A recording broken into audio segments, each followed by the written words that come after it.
বর্তমানে একটাই লক্ষ্য করা যাচ্ছে যে মানুষের মূল্য ক্রমশ টাকার সঙ্গে তুলনা করা হচ্ছে।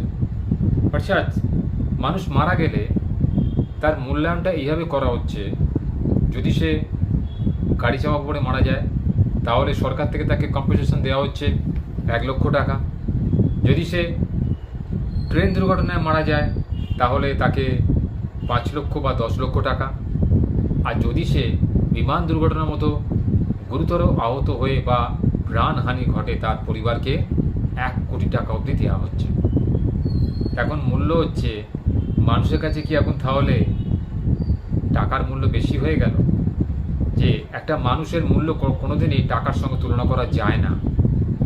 একটা মানুষ, রক্ত মাংসে গড়া মানুষ, সে বেঁচে থাকলে সারা জীবন যে অর্থ উপার্জন করতে পারত তার বুদ্ধি দিয়ে, শক্তি দিয়ে, কোনো সরকার বা কোনো সহৃদয় ব্যক্তি সেই অভাব পূরণ করতে পারে না।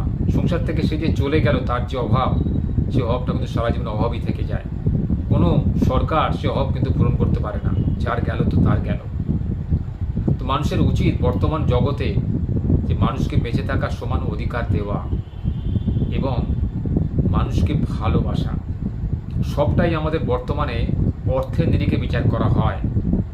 যে কোনো রকমের কাজ করার আগে আমরা অর্থ বিষয়ে চিন্তা করি, বা কোনো কিছু ব্যবসা খোলার আগে আমরা সবসময় বিচার করি যে কী করে অতিরিক্ত অর্থ উপার্জন করা যায়, অসৎ উপায়।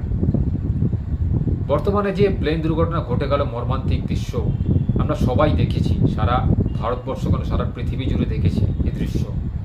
এত ভয়াবহ মর্মান্তিক দুর্ঘটনা এর আগে কোনোদিন ঘটেনি। 241টা প্রাণ প্রাথমিকভাবে মারা গেল। ঝলসে গিয়ে বলতে পারে তারা কি অপরাধ করেছিল বলতে পারে। অথচ একটু যদি খেয়াল রাখতো তাহলে কিন্তু এতগুলো প্রাণ অকালে ঝরে যেত না।